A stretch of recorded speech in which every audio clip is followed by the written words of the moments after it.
I changed my name from Peter Newman, which was the German way to spell it. And we've got but by the way, somebody that lives here that now it still spells it that way and changed it to the English way. So that's why. Anyway, go ahead. I should shut up. No, you're good. I was recording the whole thing. Sound good? It sounded great. Phones off, as a reminder. And to myself. Okay, I'm rolling. Peter, can you please introduce yourself and spell your first and last name? Sure. My English American name is Peter, P-E-T-E-R, and just like Paul, I'm his only brother, Newman, N-E-W-M-A-N. And before I became a citizen of America, I had the name of Peter Neumann. I won't spell that. You don't need to know that. Can you tell us what year were you born and where were you born? Sure. So I was born July 26, 1938, in the Zweiten Bezirk in Vienna, Austria. Peter, can you talk to us about what are your memories of life prior to the Nazi occupation? Actually, I was born July 26, 38. And Hitler actually, there was no war between Austria and Germany because the Austrians were good at one thing, and that was classical music, and probably nothing else. And so they just let Hitler walk in March of 1938 it was, right, March of 38, he occupied Austria. So he was already there, and when I was born, and of course in July, obviously he was already occupying Austria at that point. Now my parents had a store, and I'll tell you more about that later. But they had a store in Vienna, and after we had Kristallnacht, of course, a lot of things went on, and we ultimately left. But I'll give you more detail on that later. No, I think this is great. And what we'll do here, just a quick side note, is when we ask some questions, we might have you kind of feel free to kind of process that a little bit. And then for our director, who's going to be packaging this for some of our students and community groups, we might ask for like, that was wonderful. Can we have like maybe a 2-minute version of that longer version that you just did? Okay. Can I ask you a question? Sure. And you, of course, need to do it the way you want to do it. I can probably give you a rundown of my whole story, if you will, in probably within about, I'm going to say maximum a half an hour, maybe not even that long. And then, if you want to dwell further, you can, or you can just stop me. But I don't know whether you want me to do that, because I think this is just me speaking now, to really understand, I've got to go back and tell you a few things first, and what took place and how it all pieces together, and I think it would flow better. Yes. I may be wrong, but you can always scratch and throw out what you don't want, of course, and that way maybe when you want to ask your questions, you can certainly interrupt me or say, Peter, I want to ask you something, and I'll stop. But that's up to you. I think that's beautiful, and I think we have some questions that we've bucketed out just to kind of walk through life before the Holocaust, kind of during, and then after. And so I think, to your point, having just a flow of your story would be really wonderful. And then there's some other questions that we'll want to draw from you about, how can our students and youth that are viewing this, learn from your resiliency, and how can they help steward that in the future, kind of that sentiment. So I think, to your point, we'd love to have you flow with kind of your story, kind of from beginning to kind of throughout, to kind of help package that greater picture. Okay, so I'm going to do that now. I'll do it, hopefully pretty quick. It should not take, I'd say, a half an hour if it takes that long. Okay. All right, so let me first start by saying that. Hold on one Okay, I'm sorry. No, you're great. Jessica, can we go ahead and button the sweater, it just falls. Yeah, oh, that's fine, that's okay. Do you mind doing The that? cardigan, just kind of button it up there. A cardigan, Yeah. the sweater. Oh, the cardigan here. Yeah, it's just kind of falling off. How about like this? Yeah, that's perfect. Yes. Is that all right? Yeah, I think you'll like that. Good, good, okay. Yeah. Now, I could always completely take it over my head. I think they'd probably like that even better. Anyway, all right, so let me give you my background. So, my parents were married in 1932. And they basically were living in Vienna, Austria. In March of 38, Hitler occupied Austria, and in July of that year, July 15th, my mother and my dad was required to appear at Nazi headquarters to do a complete analysis of what they owned, what their family was, where they lived, and all these other things. And they did that. It was filled out. I subsequently got a copy of that, and I'll tell you about that later, but many, many years later. So she completed that form. My dad stayed home like he always did and listened to classical music, which was his love of his life. And 13 days after she completed this form, I was born. But I wasn't born, of course, in a hospital. I was born in a room which I subsequently visited. And so I was born in this particular room because then you couldn't be in a hospital. And my parents owned what was called a Parfümeriegeschäft. In English, you'd say a general store, all kinds of different things in it, but relatively small. That was in Radetzky Platz in Zweiten Bezirk in Wien. And when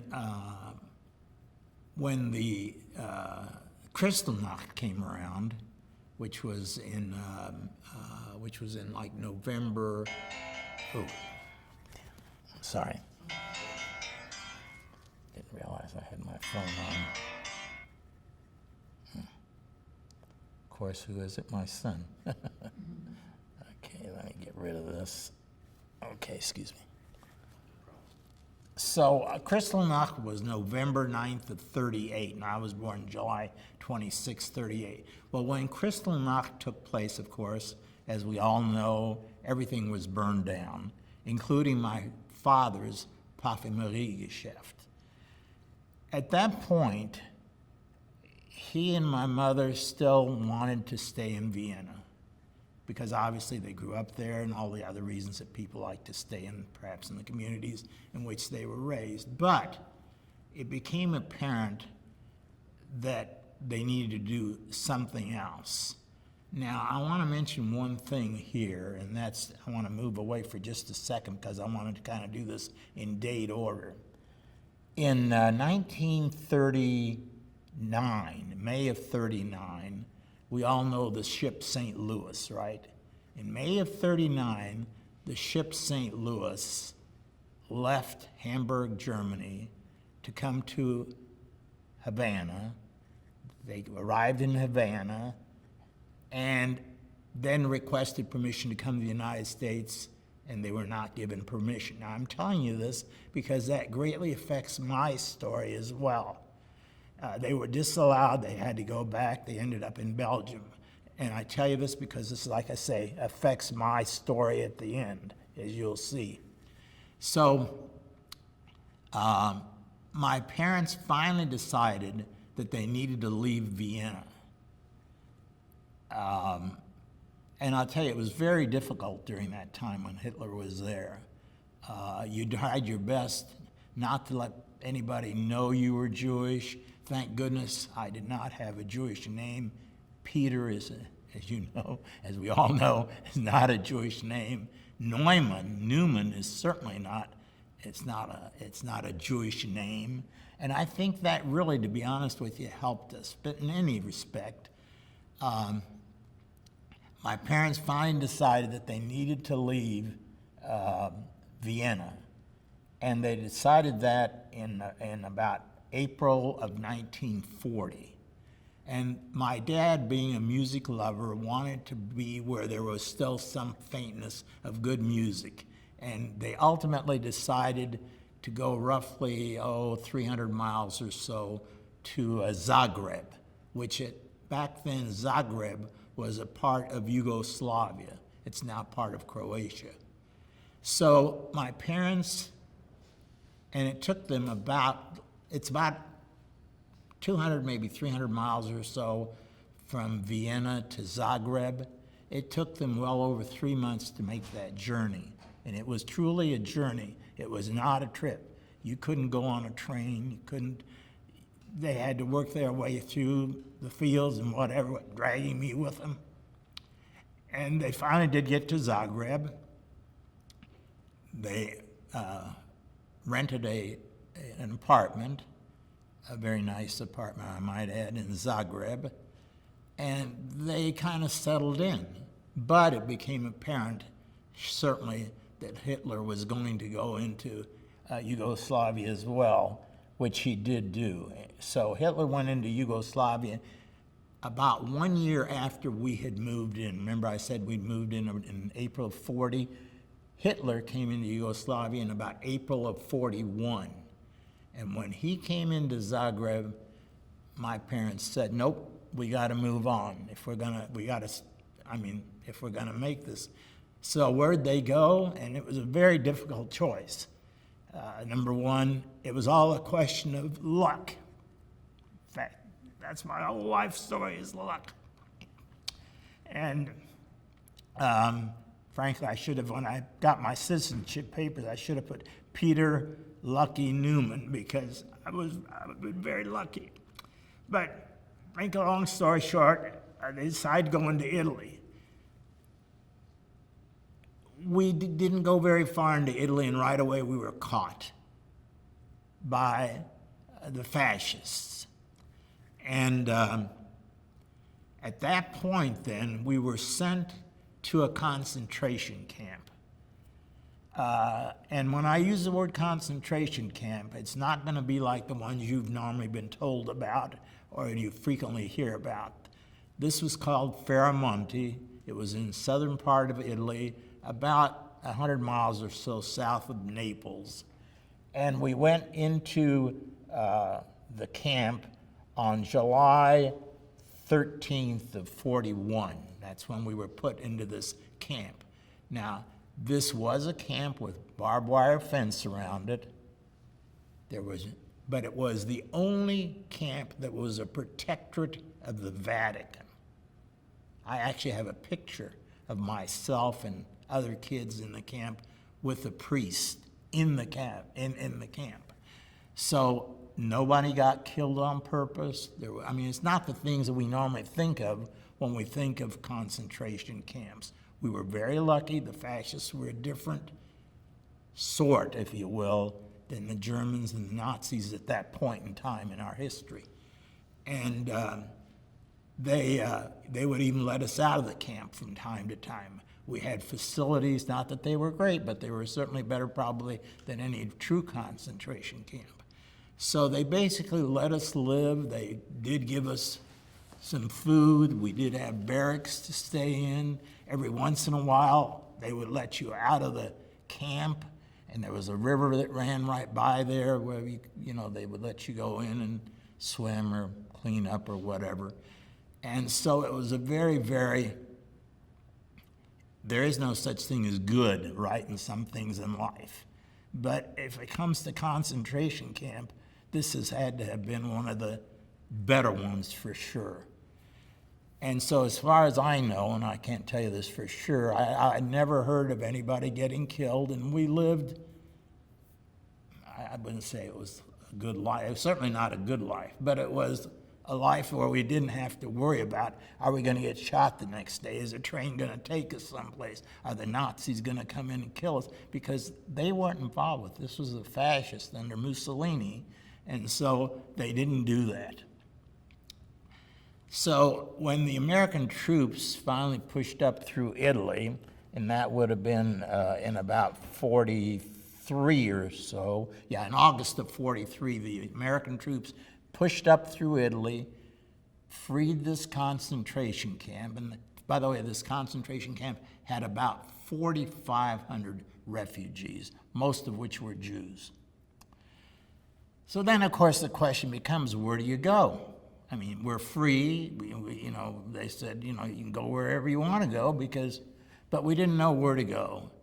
And somehow or other, and I don't recall how, my parents found out when they once went to Naples that President Roosevelt had finally agreed to perhaps let 1,000 refugees come in to America. And all you had to do was go into this, and I think it was even a church, where you would sign documents saying that you'd like to be selected to go to America. And of course, everybody signed the document, and apparently they were interested in families, first of all. And so here we were, a family. We were subsequently notified that we were selected to come to America. Ruth Gruber, who was the official representative from President Roosevelt's board, came down to pick us up, and we were picked up in July of 41. July of 41, and placed on a ship, the Henry Gibbons, which was a hospital ship. And we all of us, all these 1,000 roughly people, by the way, out of that group, they were not all Jewish people either, I might add. About 940, maybe 950 were Jewish, the rest were non-Jews. And we were put into the bottom of the ship, but at least in the ship, we had food, and it was a convoy of 22 ships. Before we left Italy, one of the requirements from everybody was that they would sign a paper indicating that upon termination of the war, each of us would agree to return to their homeland. Now see, here again, what I had said earlier about the St. Louis, where Roosevelt refused to let them in. And of course, as you can imagine, I don't have particularly good feelings about Roosevelt. He may have been a great president in every other respect, but in my humble opinion, he was a lousy president as it came to the Jews. And I think most Jewish people would agree. So, but we had to sign these papers. And can you imagine, there was 1,000 people here. That's all there was. In 1941, there were about 133 million Americans. Today, there's about 330.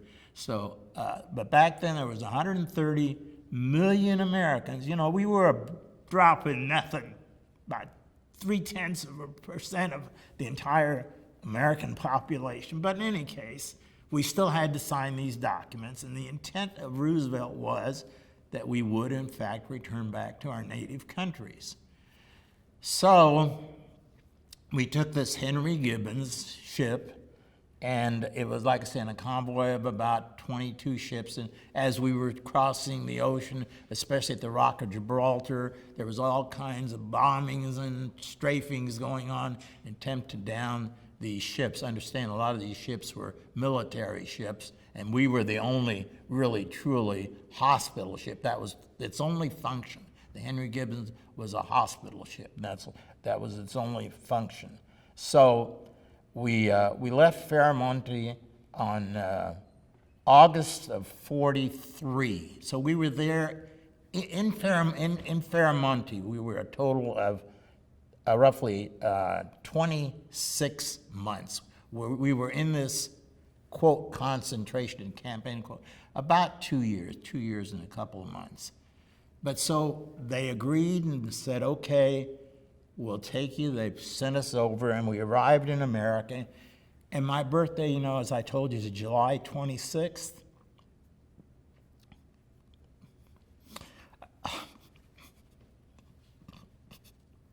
I celebrated my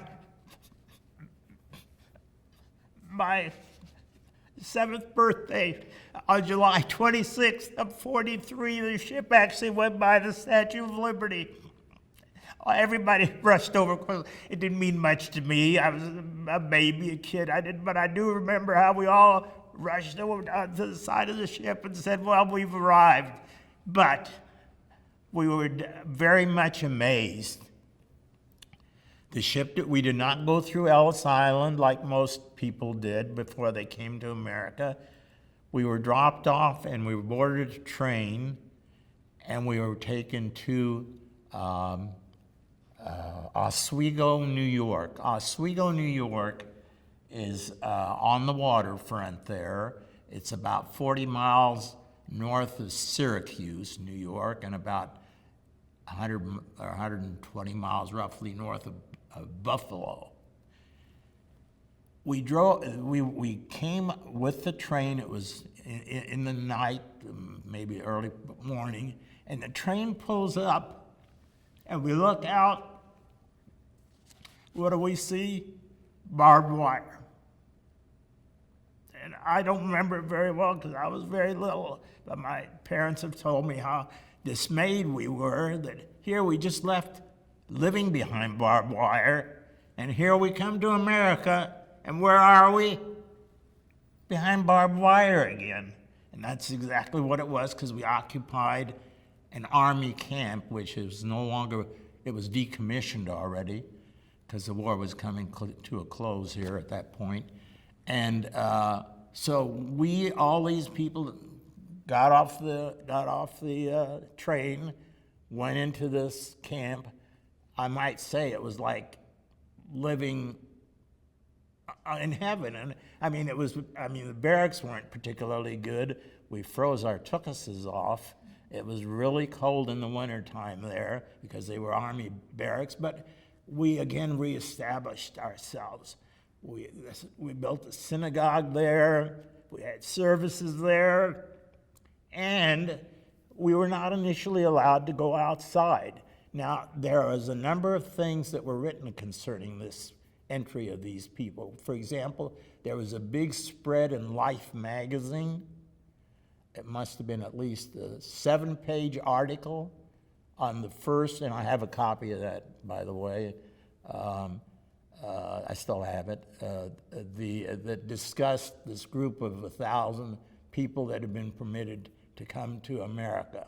Also, Syracuse has a newspaper, and in that newspaper, they took a picture of myself in front of my parents, in front of the camp, to describe that here was a group of people who had come to America to stay in the army camp. And just so happened, and I have that as well, that article from the Syracuse newspaper that discussed these people coming. Anyway, make the long story short, so we were in this particular camp. We arrived there, like I say, in July of 44, and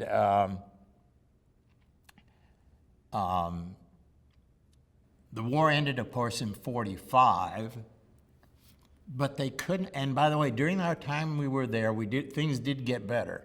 The people of Oswego were absolutely great. They threw everything through the fences. They threw bikes over the fence. They gave us food. They gave us all kinds of things. They'd shake hands. We couldn't even speak English. We didn't know what they were saying. But we were, believe it or not, we were human beings again. We had the luxury of somebody smiling, somebody laughing, somebody saying, "Oh my gosh, you're welcome here. We love you, have to have you here." And it was really good. And ultimately, and I don't know how long it was, but several months after we'd been there, they finally agreed to let us into Oswego itself, provided we would come. And I can tell you all kinds of stories. We don't have the time, of a lot of people who did not stay, who fled. Some kids even went to New York City and came back digging underneath the fence to get in and out. But they did let us into the city. I did go to school there. I have pictures of myself in the classroom. I have pictures of myself in the camp. And they were, everybody was very, very good to us. And in fact, Roosevelt's wife, Eleanor, actually even visited he didn't, of course, but she actually came to the camp one time to visit all the people that had, come there. So it went pretty well. Life was not back to normal, but at least we were living. And when the war finally ended in 45, now came the decision, what are we going to do with these people? They've agreed that they're going to go back. And by the way, thank God, and many of you will say that's nasty of you, but I'm going to be nasty. Thank God Roosevelt died. He died in about April of 45 or so, May of 45, and Truman became president. And as they were trying to decide what they were going to do with us, were we going to go back, or were we not going to go back, the bottom line, the decision was they're going to go back. So we boarded a train, got on the train, and I remember this very distinctly, and somebody gets up and said in English, and then it was translated into German, that, hold on, we may have something coming from the president. And sure enough, here came a decree from the president. I have a copy of it. I got it from the Truman Library here in Kansas City many, many years ago, that basically gave that President Truman signed, giving us the right to be free. We crossed over the Niagara Falls Bridge to re-enter again, and then they said, well, now where are you all going to go? And now came the question, where could we go? We didn't. I spoke a little English by then because I'd been with the kids. My parents still spoke German.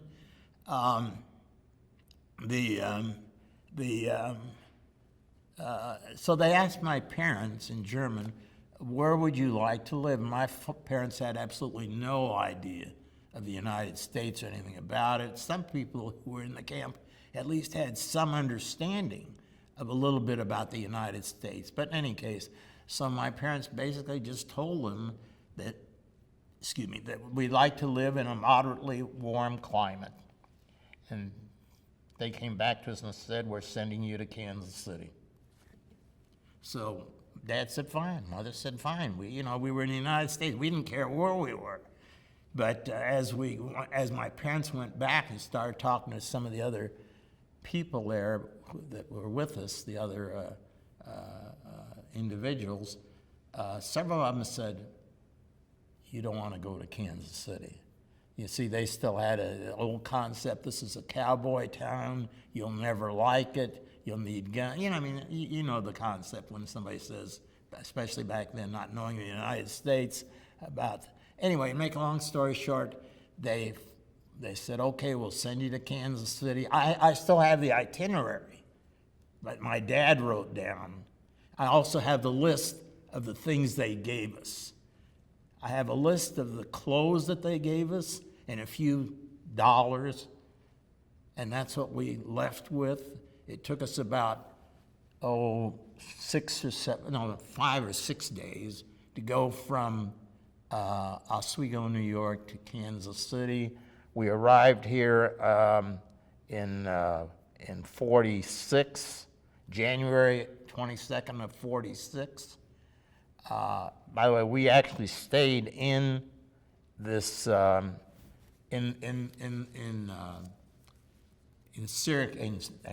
Oswego, New York, almost 18 months. We actually were there in that behind barbed wire again. So it wasn't really, we did not really get out of barbed wire until January of '46.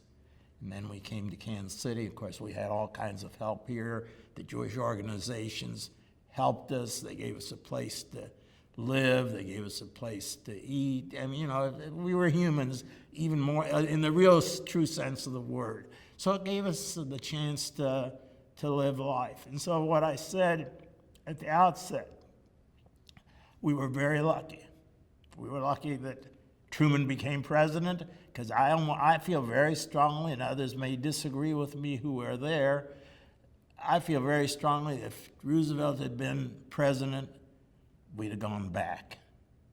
In my opinion, thank God, we were lucky that Truman died. That Roosevelt died. But he did, and then we came to Kansas City, had an awful lot of help from a lot of people, a lot of organizations. In fact, we even had a gentleman who's helped out in a lot of different places in Kansas City. His name is Paul Ullman. They belong to Beth Torah, and the bottom line is he was a big instrumental in helping us to get started. He gave my parents money. He gave my dad a job. He asked my father what he liked, and of course my father said, I love classical music. He said, well, if you love classical music, don't you think your son ought to be involved in that?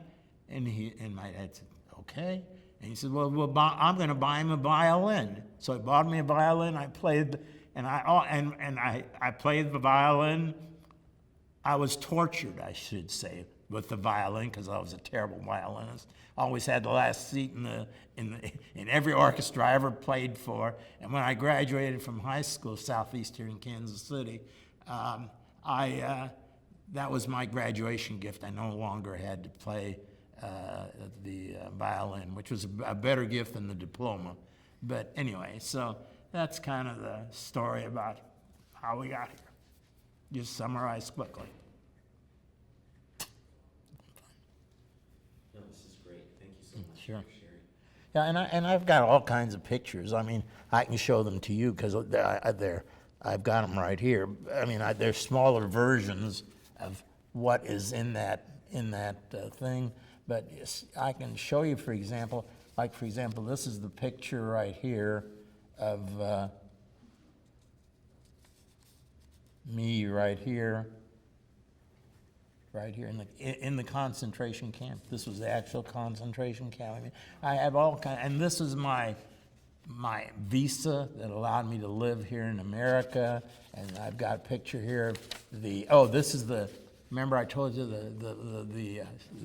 the publication? Well, there it is right there. There it is. 982 refugees delight in U.S. after first day at Fort Ontario. There's my mother, my father, and me in front of the barracks.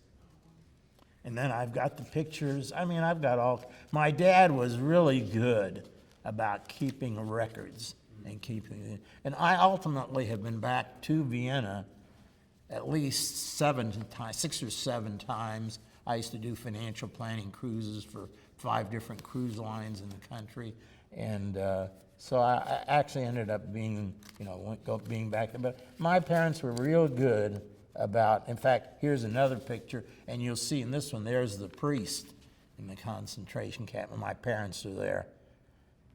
And so I've got a lot of good memorabilia. No, thank you. Okay, so that's the story, and saying it rather quickly and not hitting every spot. No, I think this is wonderful. This way you got a better idea. And I will tell you this. You understand I was just a kid, right? And my memory as it relates to kids is I'm not one of the ones who was bright with respect to memory. I can remember, like I told you, when we all went to see the Statue of Liberty. I can remember certain, but not very many. So a lot of things that I may tell you about is things that I heard from my parents, but they never wanted to talk about it. I never ever sat them down and said, Mom, Dad, please tell me more about your life. Tell me, my dad would lock us up in our room on Sundays, and we had to listen to the Metropolitan Opera for 4 or 5 hours, and you didn't dare breathe. It was that kind of environment. My dad had one love, and that was classical music, and everything else was secondary. Okay, that's the story. No, that's great. Is it okay if we ask just a couple? Sure, you can ask anything you want. I mean, if I can, yeah, sure, I'd be glad to tell you whatever I can beyond what I've already told you. Absolutely. And so, like, what we're going to be doing with some of this, we're going to be serving some, middle school age students, high school students, even adult audiences as well. Yes. And so there's a few kind of just thematic questions that Sure. we'd love to Fire away. just ask you and kind of take it away from that. Brad, you good? Good. Huh? Awesome. So, Peter, based on what you can remember as a young boy Yes. during the Holocaust, how did you find a sense of resiliency and strength even during that time? What gave you hope? And maybe try to just repeat the question too a little bit. Right. With respect to hope and thinking maybe that there's an end result that may turn out to be positive rather than negative, I really think it all had to do with my mother, because she was the strength of the family. She really did everything that she could to encourage us to be positive and to think positive. And it wasn't easy, there's no doubt of it. And there were times when, I was just playing with my friends. I didn't even know what was going on, if you will, in the real world. But when I finally did find out, what was going on and talk with my parents, I realized that the strength really came from, obviously, number one, the thing we all have, a desire to stay alive, even under the worst circumstances, and the desire that hopefully there is some place that we're going to end up that's positive. Because remember, we never really got captured until we got into Italy. So we had a lot of years there when we were still living. The Nazis were all over the place, but we hadn't been captured yet. And then, as I say, the end result, even more so positive, was the fact that we were in a concentration camp that was a good concentration camp. There was no indication of anybody going to be killed, and so we didn't even think of death at that point.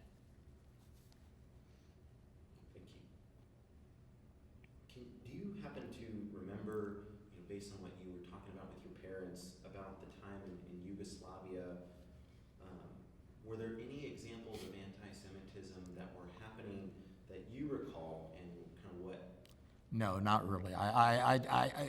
My memory doesn't serve me good enough at that age to say whether we knew or did not know that there was. I heard my parents talk from time to time that they knew that they had to be careful on what they said and what they did. And obviously in Vienna, we always were very, very careful, because that was already occupied while we were in. But also when we got into the concentration camp itself, we were free to talk about anything we wanted to talk about, because we were never really afraid of death as so many Jewish people were at that point, because we probably were better off, in all honesty, to be in that concentration camp where nobody could get to us or do anything to us, because we were protected by the outside elements, because again, we were a protectorate of the Vatican. How much better can you be in terms of safety than to be under the umbrella of the Vatican? It was the only concentration camp that I'm aware of that was that way. So we really did not have the insights that I'm sure so many Jewish immigrants had that really went through the worst part of the Holocaust. We were, as I said, lucky. We did not go through those things. Just to kind of add to that, based on Faramonte, can you share a little bit more about just what was going on, what you remember, friends that you may have Sure. during that time? Well, again, we could associate with anybody in the camp. In fact, to be honest about it, they were even so good that there were smaller towns around the concentration camp that needed help. And they would actually come in and hire people. When I say hire, I don't know whether they paid them or didn't pay them, but that actually went into the small surrounding towns to help out in whatever it was that they needed. And we, the kids, were allowed to go with them into these small towns. I myself can never remember anybody ever saying anything bad. That doesn't mean that they didn't, but I certainly wasn't aware of it. The Italians were, and I might add, there's one thing that was kind of interesting, and that was after many, many years after I had married my wonderful, wonderful wife, we were flying on an airplane, and she was a librarian, and all she did was read. She loved books and she loved reading, and she was reading in an airplane this particular book. It happened in Italy, and in this book, she flips over, and she says, "Sweetie, do you see this story about Faramonte?" And I said, "Oh, is there one there?" And she said, "Yes." And she said, "Look at this picture. Do you see yourself?" And the answer is yes. Right in that picture on that book. And this is a discussion about how good the Italians were, generally speaking. I'm sure not all of them, but the majority of them in helping rather than hurting, at least us. And so it's a really excellent book, and she showed it to me, and I've kept it ever since because it really proves one thing. We're all humans. You just got to be sure you get with the right ones. Kind of to build off of that, Peter, what are some of the lessons from the Holocaust and certainly what you survived, and how would you want to impart it to some of the younger generations that we're serving now to ensure that it does not happen again? Well, I think number one, I want to stress the one important thing, and that is, and even as we speak today and we see these things that are happening in Israel, and a lot of it stems from the anti-Semitism, and in my opinion, I could be wrong, there'll probably always be anti-Semitism. It's the nature of it, and I don't know that there's an answer for it, certainly not one that I can see. However, I do think that because we are who we are, that it makes us better. It makes us more desirous of making something of ourselves, even though we may be, in the eyes of many people, secondary. A lot of people realize that we have admirable traits, and among those traits was the desire to succeed, excuse me, and not to give up, to keep trying, because there's always a way. I know when I went to school, if it hadn't have been for these Ullmans, who I indicated to you earlier helped us out, they were the ones that got me started, and they kind of lit a spark under myself, and I decided to do well, and I've done quite well here in Kansas City. I still am on the radio. I do radio programs on a subject that most people have no interest in. It's called Moneyline, so I would gather that's, but the desire to succeed, I think, is somehow or other inherent in us as people, but stems from all these problems that we've had in our whole history. What is the danger of hatred in our community, and what would you say that young people across different groups can do to help combat this hatred? Well, of course, that's very, very difficult. And although I'm a practicing CPA, no longer practicing, but in my active years, and I ran across many clients, and in fact did seminars throughout the country on various financial and tax topics. And the one thing that I've always appreciated is when people would come up to me and ask me a question, talk to me, And I always had that underlying feeling that if I knew they were Jewish, it meant a big difference to me because I had a close relationship. However, there's no doubt in my mind, hatred is something that's unfortunately a trait that we'll never get rid of. It's going to be there. All we can do is our best to try to prevent it. And that's done through how? Through education, as you're trying to do here, by educating people about what we're all about, why we succeed as we do, and we succeed because we have that desire to succeed. It's instilled in our blood, if you will. We are people who want to do the best that we can in every respect. Even as we go through the current terrible situation, there still is that knowledge that that's not the way Jewish people are. They're not interested in killing people. All they want to do is live a life without prejudice, a life where they can be a part of the family of human beings and work with them so that they succeed as a group, not as one. Although clearly, it's because of this ingrained feeling and our teachings. Our teachings are very strong about making sure that we all understand we need to promote not just ourselves, yes, that's important, but we need to promote humanity as a whole and make sure that we all are able to work together, live together, and not to demise anybody or put down anybody, but rather than to promote people. I'm going to dive into one of the questions that we tried to ask a little bit earlier, just the connection with trying to frame it here, but the ongoing unfortunate events of October 7th. Yes. How have the recent events of October 7th in Israel and what's been going on with that senseless violence, how has that affected, certainly, number one, the conversations around the Holocaust, but also, two, how has it maybe affected you personally?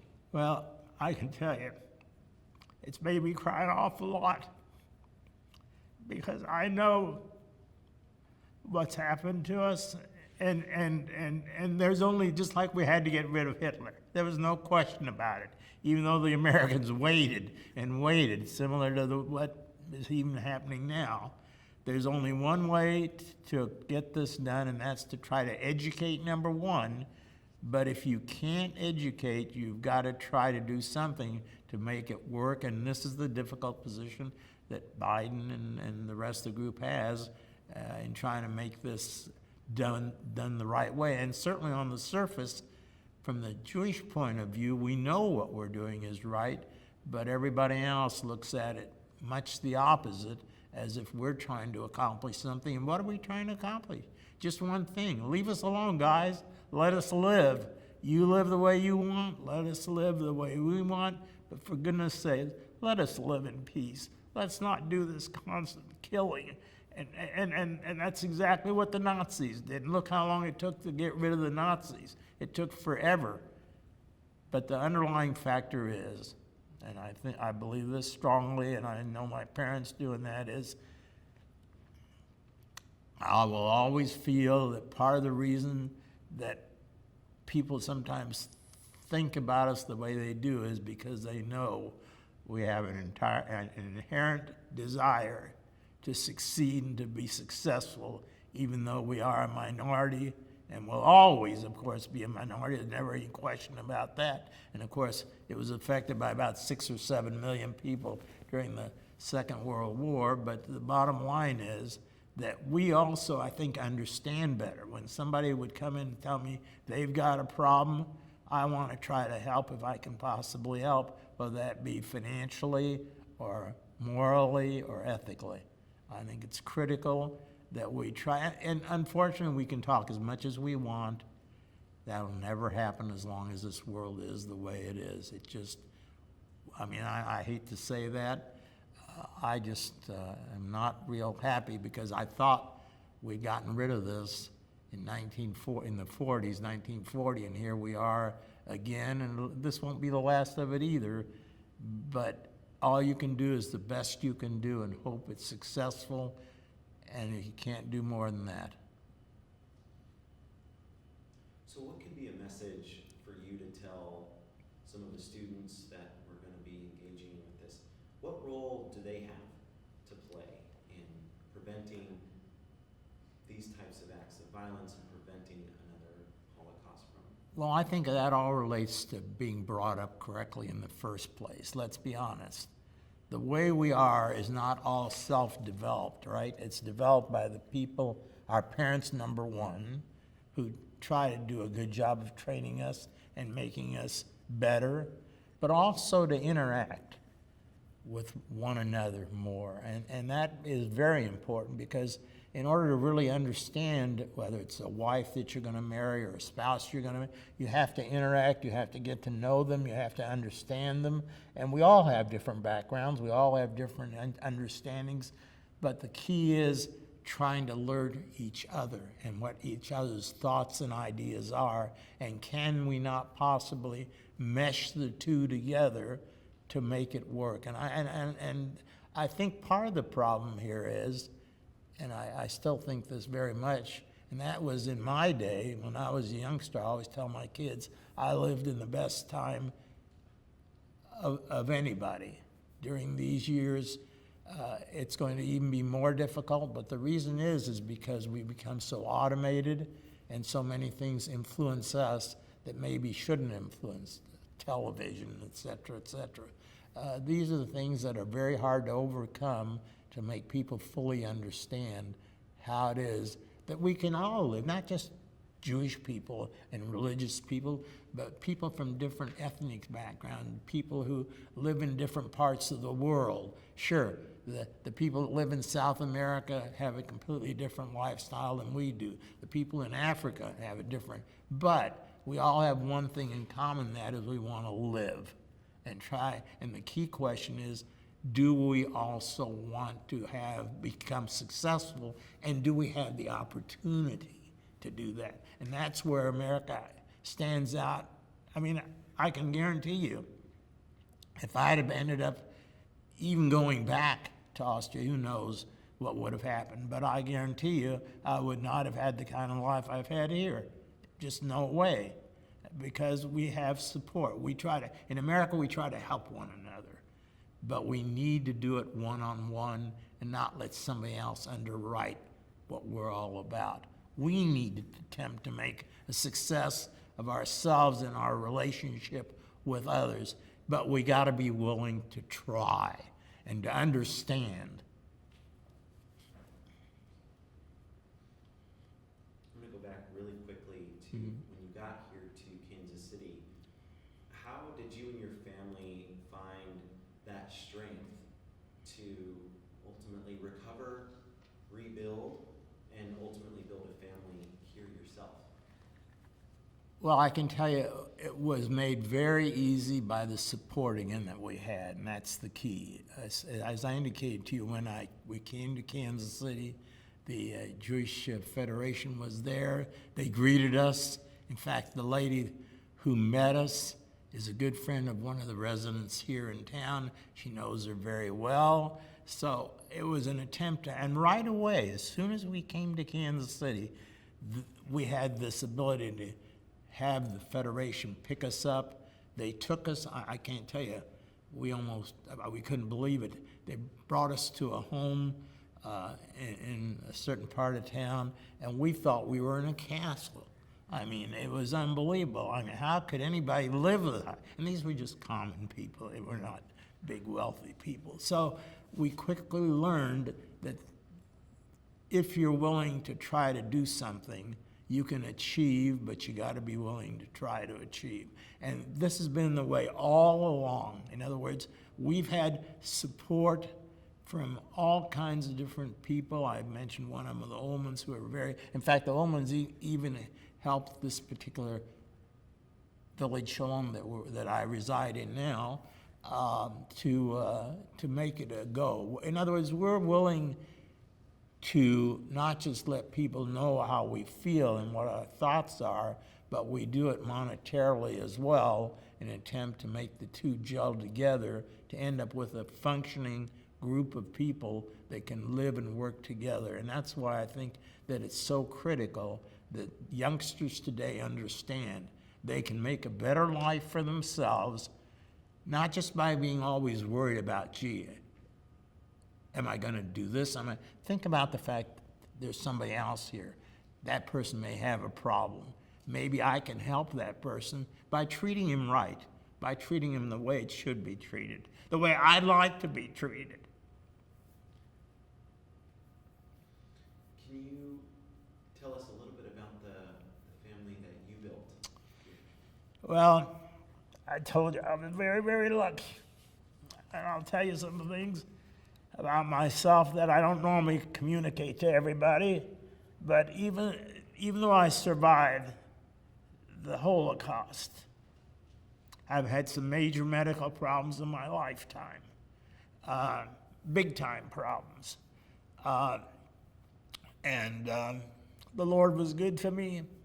He found me a wonderful wife. No wife could possibly be better. She died about 2 years ago, and she was a support. Just like I said, everybody needs a little help, a little push. If it hadn't been for her, in German we'd say I was kaputt. I would be gone. I'd be worthless. But she gave me that support, just like we need to support others to help me succeed. And thank God I did. I built myself up a very nice practice. I went all over the world doing seminars on financial matters, all the way from crisscross the entire country. And none of those things came naturally. They were there because somebody lit the fire to say, you got to do it. And you need that. Sometimes we do need help. All of us need help somewhere along our lives. It's critical that we understand, though, that people who are trying to help us should not be scolded for trying to help. Trying to help is the most important thing we can do, because what are we without friends and without people and without spouses? In my case, nothing. You took my question. I was going to ask, why is community so important? Why is this so important for us to see a positive culture? Sure. The community, as I say, is so critical. I know that when I first came to Kansas City, obviously, you have to understand what we went through. We weren't the most positive people about even continuing necessarily to be Jewish, because we had been scolded. Why had we been scolded? What did we do wrong? Nothing. We wanted to live, we wanted to breathe, we wanted to eat, we wanted to do everything that human beings do, but we were scolded, we were punished, we were, and like I say, I wasn't, my mother and father and I weren't that bad, but nevertheless, it affected us, right? It affected many of the things that, for example, if my dad had stayed in Vienna and we hadn't had the Nazis, he already had his store, he was established, his wife was there. I mean, I don't think we'd have as good a life as we do here, there's no doubt about that, and certainly not me, but we had the basics for a respectable life, I'll put it that way. I was lucky that I ended up not just having a respectable life, I had a great, wonderful life. And it was all underwritten by my good wife and the people that helped us to get started, because without that help, we'd have never made it. Can you share just a little bit about your perceptions and certainly what you learned, one being a survivor of the Holocaust yourself, but also a child of survivors during the Holocaust, and how did you maybe share that with others as you were building life here in the United States? Well, the one thing that I learned clearly from my father, for example, and I have to, in my case, I have to give credit fully to both. One of them was very intellectual. The other one was not so intellectual, but had a bigger heart. So the two brought their good parts together, if I can say that, and they tried to instill them to me. They worked at it awful hard. I wasn't a particularly good kid. In fact, to be honest with you, I didn't wake up to the real world until I actually went to high school. And I can remember even going to grade school. I really had no real desire, or maybe wasn't intelligent enough or didn't care, I don't know which, to really say anything. But all of a sudden, when I got to high school and I realized how important being educated was, how important it was that if I wanted to succeed, I had to do the best I could. For example, I have a daughter now, a granddaughter, who's the international president of BBYO, the international president. She's from Las Vegas, and no, she did not earn her money by gambling, but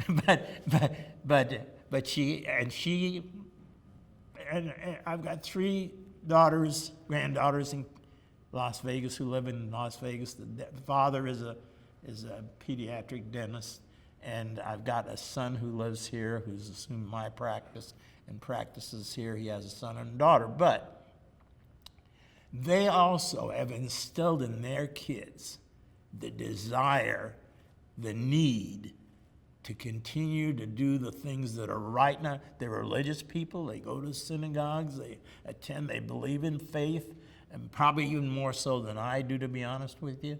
But that was all encouragement, and they have instilled in their kids the same desire. For example, one of my granddaughters in Las Vegas is about to go into med school. She's had straight A's every course she's ever taken since she first became a freshman in high school.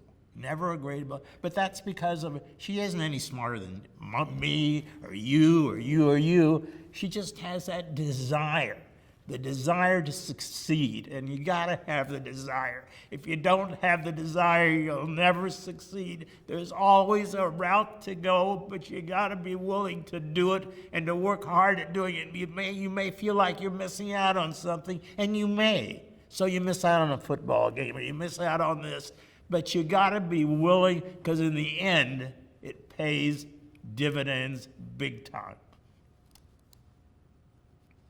Why is Holocaust education so important? Well, I think Holocaust, perfect example, even now. The bottom line is we've got to let people know that there are individuals in this world who simply won't understand what is going on. And we have to make every attempt to try to educate people so they understand what we are all about, just like it's important that we learn what other people are all about. Everybody is influenced by factors, some good, some bad, but these factors are critical as long as we know we have one objective. And I think our objectives are all the same. We're human beings. We want to do the best we can, hopefully, in our lives. We want to be good citizens. We want to do the right thing for everybody. You can't be right with everybody. Life isn't that way. But you got to be willing to say to yourself, I'm going to make it work. Even if I'm down and under, even if I'm not perfect, we can all get better if we're willing. And it's not easy. It's easy to say, but terribly hard to do. And that is, you've got to be willing to accept that there's going to be bumps in the road. Some of them may be big bumps like I had, but there is a way to get over those bumps and get them straightened out if you don't give up, and if you're not always waiting for somebody to help you out. You got to do some of it yourself. Just like our federal government, we tend to try to help everybody, and that's good. There's nothing wrong. I think that's good, but we can't be throwing things away. We can't be giving things away. We got to have somebody who's willing to take those things and make something better out of them than we were able to do when we had it to start out with. It's a very difficult world we live in today. In fact, I think it's much more difficult than when I was a kid. We all said that never again will we have a Holocaust, and it's not funny, and it's surely not funny. But look what's going on. It's that nature, and we as a religion, I think, have attempted to try to do the best that we can for everyone, no matter who it is. All we always said was, leave us alone, let us do it, we'll succeed. And we as individuals should say the same. I'll succeed. I may have problems, but I can do it if I'm just get a little push here and there and maybe be lucky like Peter Newman was and get on the lucky side of the ledger.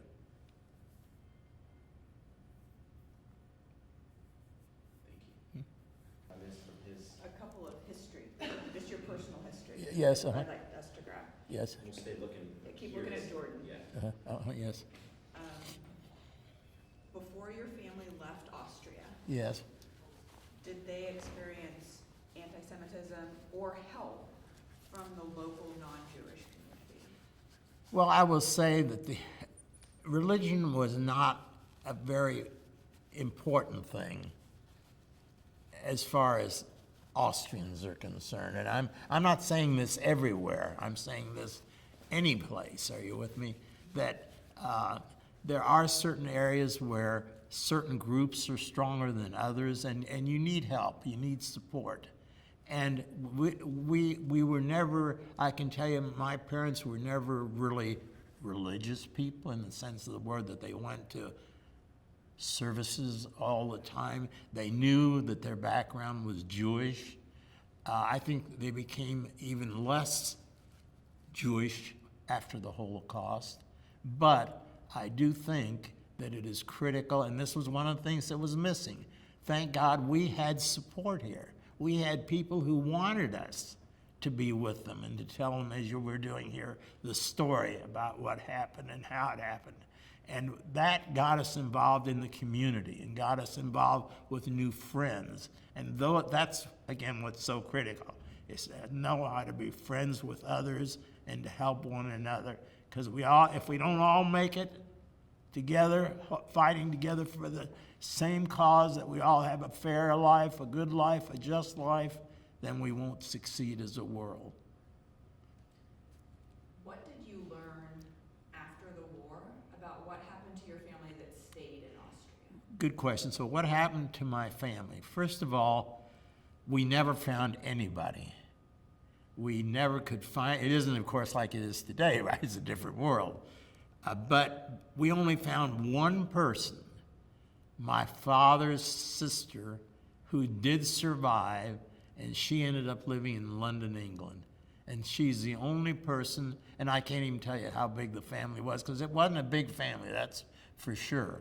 But we never found out. We didn't know, we don't know what happened or how it happened, because obviously communications aren't like they are today. Not everything is available on the internet and all those other things. But it is awful hard, and back in those days, to communicate, for example, it took forever, right? To get a letter from one part of the country to another, or to get from and you couldn't, and it was impossible to find where people are, even though we've attempted as a Jewish community to try to do our best to make information available to all of us, where we have the ability to go to websites and communicating contacts to try to find out. Even to this day, we find from time to time where suddenly somebody finds something that they didn't even know was alive, because we were so, in fact, to be honest with you, if we hadn't ended up with this one decree that Roosevelt put out where he said, I'm going to allow 1,000, and remember, he said only 1,000 people. He didn't even say, I'll invite anybody who wants to come. Obviously, he couldn't say that.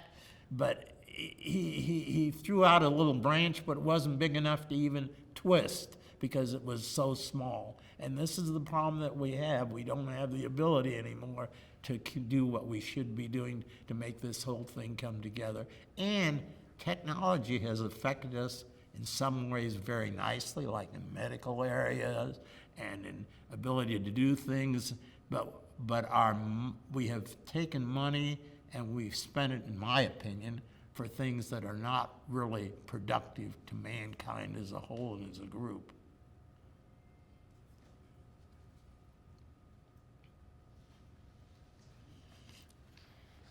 Thank you, Peter. Okay. That was, thank you for, Sure. Thank you. thank you for sharing. Sure. What of Las Vegas to, Oh, my kids live in some of them. I'm Yeah. from Las Vegas. Oh, then you're very familiar. Yeah, I own some property there. I didn't tell you, I got very much involved in real estate. I'm a real estate tax expert, and so I own property out there. And my son, who's a pediatric, like I said, lives in Summerlin. Yeah, it's nice. Actually, the first time I was ever out in Vegas was when I did a seminar for the National Association of Realtors at the Hilton. And I went out there and did this seminar, and I was a pretty young guy just starting out my career. And I went to Vegas and I did the seminar. I took my wife with me, and we were there about 3 days. And then we said, well, there's no need for us to go back out because we're not going to gamble. And here my daughter ends up, living out there, and she's got a big family out there. Her husband has got a big family out there in Vegas, and they really love it. And in fact, to be honest with you, if my wife would have lived, I would not have stayed here. I'd have moved out there because I have some property and some pretty nice property that I would love to have lived in, but I have to rent instead. But no, I like it. And actually, Josh, who's my son-in-law, his dad was originally from Detroit, Michigan. His father and mother, and they moved to Vegas, and they got started. All three brothers, all of them are in the dental field. All three of them. Yeah. Yeah, that's right. Yeah, I mean they've done. And of course, I initially told my son-in-law, as I did my son, I explained to him various things about financial affairs. I says, one of the best deals next to your spouse is real estate. And early on, I said, next to your spouse, that's the best. And I did it. They've done it. All of them have done it. And and of course, property out in Vegas is, rental is unbelievable. Out there, you can get rents ungodly, unbelievable. It's just you don't need to do better than to have real estate. It's the best investment you can make. Absolutely. Like I say, next to your spouse. But Can I anyway. ask how you and your wife met? Oh, that's a good story. So, to be honest with you, I got to the point, how did my wife and I meet? To be honest with you, I got to the point where, and I'd already graduated college and was already working for the biggest CPA firm in the world. And I was shunning away from being associated with Jewish girls. That was just me. I didn't feel comfortable with them for some reason. And so I started going to church, and I went to a church here in Kansas City with a friend of mine. He and I became regular members. But my mother was involved with Hadassah. And one day she goes to a Hadassah meeting, and at this home out in Overland Park, and she comes home and she says, I just met this wonderful girl. She was still going to school. I had already been out of school about 5 years. And she said, you really ought to call her and ask her to go out. She says, I really think you'll like her. She seems like she's a good person. So I said, okay, Mom. So I pick up the phone, I call her. At that point, she was a junior. And I told a little bit about myself, etc. And I said, I'd like to take you out if you have a few minutes. And he said, oh, I'm sorry, I'm currently dating, and that was the end of it. So about a year later, she has again a meeting with her mother, and she sees her again, and she says, Peter, I think you're making a mistake. I said, you really should try. And I says, Mom, my philosophy is if I can't do it the first try, I give up. I don't. He says, please, as a favor to me, call. So I called, we went out, and 9 months later we were married. She was just a good wife. In Yiddish, we'd say she was not only a mensch, she was a brilliant person. She had all the qualities that any human being would want. She had beauty inside and out. She was so educated. She knew everything that I didn't know. she knew, and the only thing I knew about was financial matters. I knew about nothing else. Zero. But she was the one who encouraged me and made me whatever I might have been. Yeah. It's beautiful. Thank you. Yeah, so I thanks to Judaism for this. Everything comes back down to Judaism. But it was an awful good, wonderful marriage. And she just died here a couple of years ago because of a heart problem. Probably because she married me. But anyway, that's not here and not there. So that's the story. Thank you for asking. That was a good question. You get a AAA star. Thank you. Okay, appreciate it. So honored. Oh, that's no honor. It's a pleasure. I enjoyed it. As you can see, even though I cry.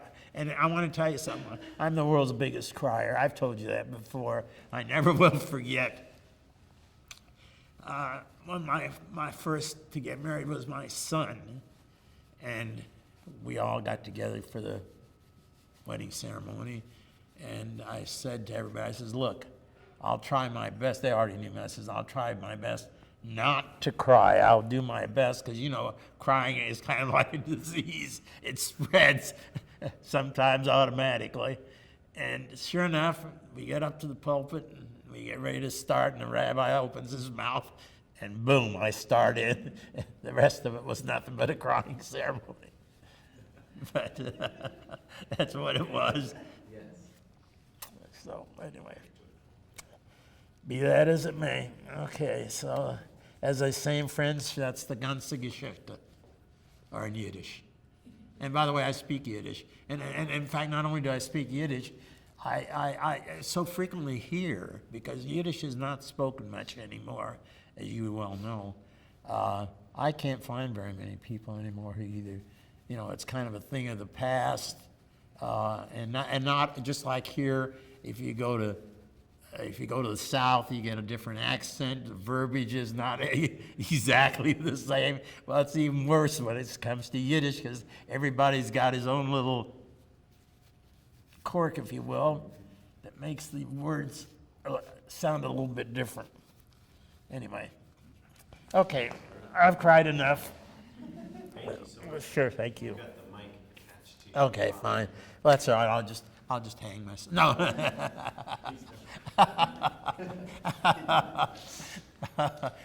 I see. That's the bad thing.